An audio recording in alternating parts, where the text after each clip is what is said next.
Today marks 349 days your lessons to learn and continue to learn with you. While hopefully these insights will inspire you, support your dreams, help you achieve goals, and empower you to become the person that you want to become. Today I speak about drive. Such an interesting word, drive. What drives you? What makes you tick? I think that's is a beautiful thing. What makes you tick? So I think that every single person has similar things that drives them. I think that sometimes we need to understand that alignment is very important. That means being able to really do the thing that makes us drive. I think the beautiful part is that so many times when we finally build something, we finally work on something that we feel aligned, we don't need to look for drive. We don't need to look for motivation. That internal drive is so powerful that we do not need to look for motivation anymore. When I do something with alignment, when I do something that is very important for me, I just don't need to look for motivation. I think that is partly is discipline as well, because probably I've heard it 1,000 times. When motivation weans off, when drive weans off, discipline must kick in. Must kick in. And I think that today I will focus more on those internal drives that every single person is supposed to seek, and every single person has that in them. It's just sometimes we forget where to actually look for drive. I think that sometimes we're looking for external things rather than really looking inside. Where is that drive that I really could have no matter what? Where is that inner fire within ourselves? That inner peace where you're able to really lean into to really get more motivation, more drive to really do the things necessary. So number one, and probably this is probably one of the most beautiful parts, is that the drive to grow and learn. And I think that's self-actualization, partly of Maslow hierarchy, that really drive to really become somebody else.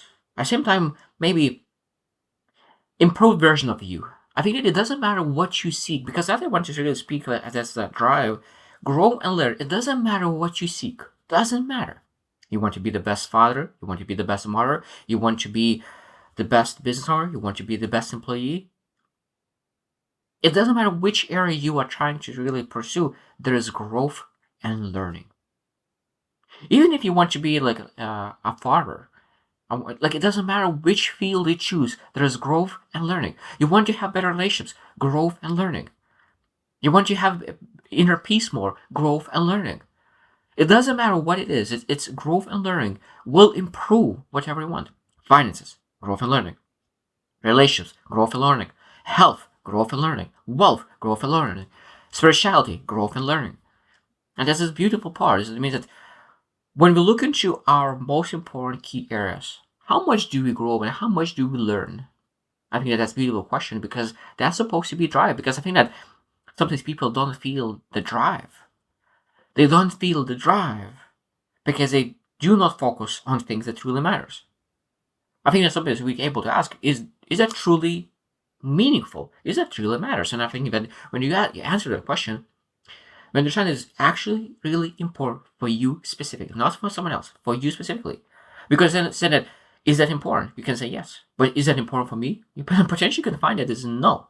And of course, if you say that it's not important for you, of course, there will be no drive. You're not lazy. You just don't have a drive. Or you don't have a drive because you didn't build yet something that is meaningful for you specifically. Number two, the drive to love and connect. And this is second after growth, because love and connection, I think that is always needs to include growth.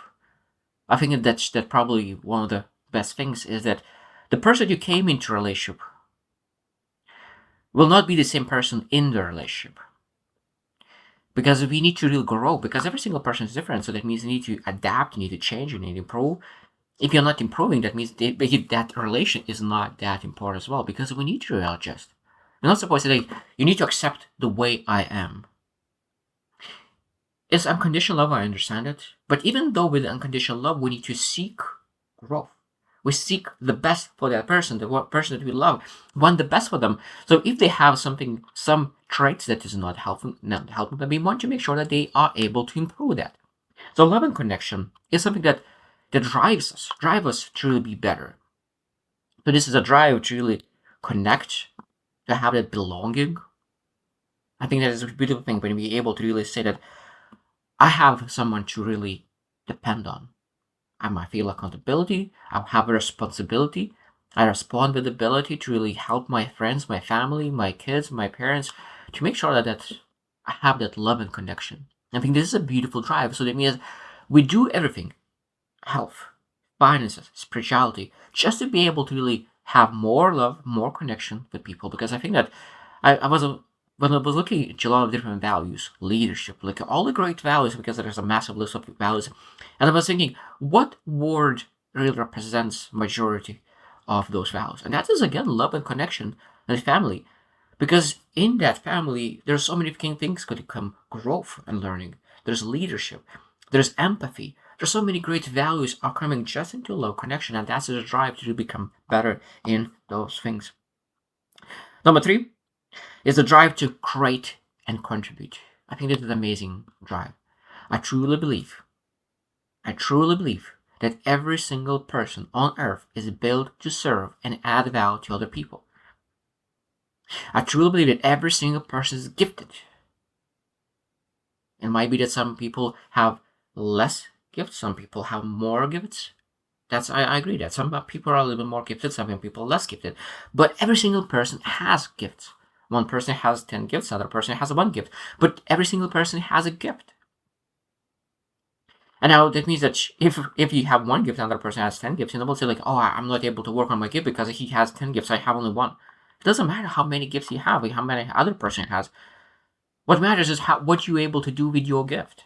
And I think that's why it's very, very important, especially at the early age, is to go outside and try as many things as possible, as many failures as possible, that you could really understand this is my gift. This is what they're supposed to do. This is what they feel the most drive in. Because when you really find the thing that drives you the most, and that sometimes finding the drive is really doing something for a year. Because when you really become very good at it, you start to feel massive drive. Because I think that sometimes we just quit too early until that drive kicks in. Because I think that first we have a motivation, then we have discipline, and then we have a drive. And drive that is that you no matter what, you will have that drive, the dedication, that commitment to really make things better, make things better. Number four is the driver for inner harmony and meaning. I think this is again one of the most important things. Really have that inner peace. The older I get, that inner peace became bigger and bigger and bigger and bigger in topics. And I found that inner peace, I used to think that it need to be very calm, still, to really have that inner peace. But what I learned that you're able to have that inner peace even though you're going through a massive storm. You're going through a storm and you're able to have inner peace. That's a beautiful place to be in. That you're able to have inner peace no matter what kind of season you're in. And you don't need to be calm, you don't need to be still to have inner peace. Because you're going through adversity, you have inner peace because you know that this is temporary. You are growing, you have resourcefulness, you have a skill set, you have resilience, you have perseverance, you have everything you need to go through this season. And because of that, you have inner peace. That's why every single person needs to grow and improve themselves, that they could have belief in themselves, understanding, knowing of themselves, that they know that they will persevere.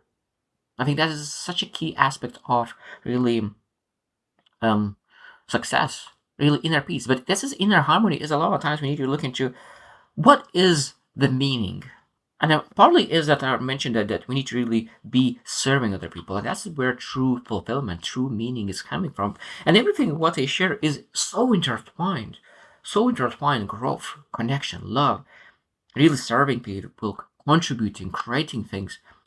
At the same time, we have that inner harmony because when you have all of them, everything becomes so balanced, alignment. You don't need to have all of them like in balance, but when you need to have all of them to make sure that we have a balanced life.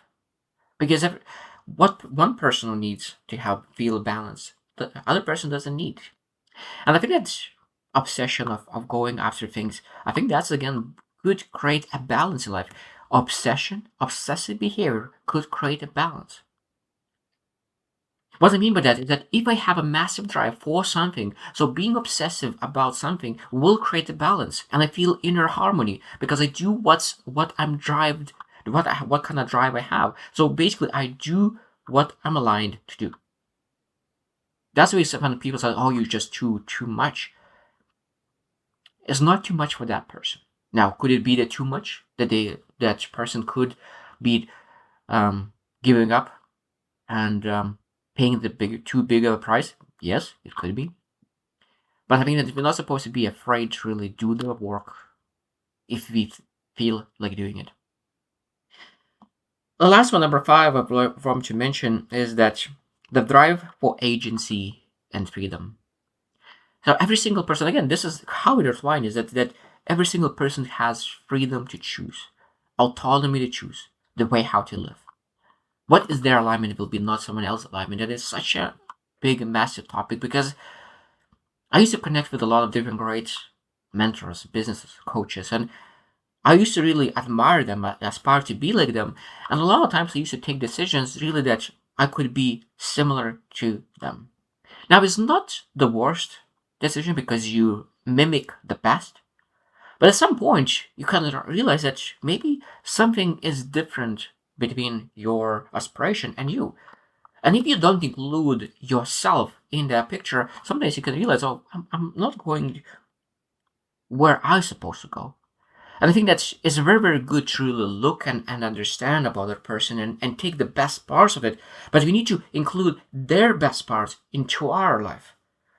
And not supposed to include ourselves in their life. And that's a massive difference. And I think that when we have that freedom and agency to choose, I think that's exactly what you're supposed to choose. I think that's a beautiful thing. That's a beautiful thing. Drive. Word drive. Because drive is that we're able to really persevere with resilience, do the right thing no matter how we feel, do the right thing, not being afraid. Because I think that do the right thing no matter how hard it is. I think that's the beautiful part, being able to do the right thing no matter how hard it is, because we have a tendency sometimes to choose the easy thing. Because sometimes when we able to choose from the action, we say, okay, what is the best and the simplest thing? I think that we're supposed to stop asking that question, and we're supposed to ask that one question: what is the best thing no matter what? What's the best thing? Not that what is easiest best thing, but what is the best thing? At that moment, it might be something that will be very, very, very hard. I mean, we might avoid it. We might procrastinate. I'm guilty of that 100%. 100%. I procrastinated when I needed to do the action. And I think that's again, that's what I'm sharing, that I was looking for the best option with its simplest actions. But that's the best way. But when you have that massive drive, you realize that you have more awareness because you're willing to look directly into your eyes in the mirror and say that this is not enough. I know that you can do better. I know that you have a drive in your heart and you're willing to do the things necessary to achieve the best things in life.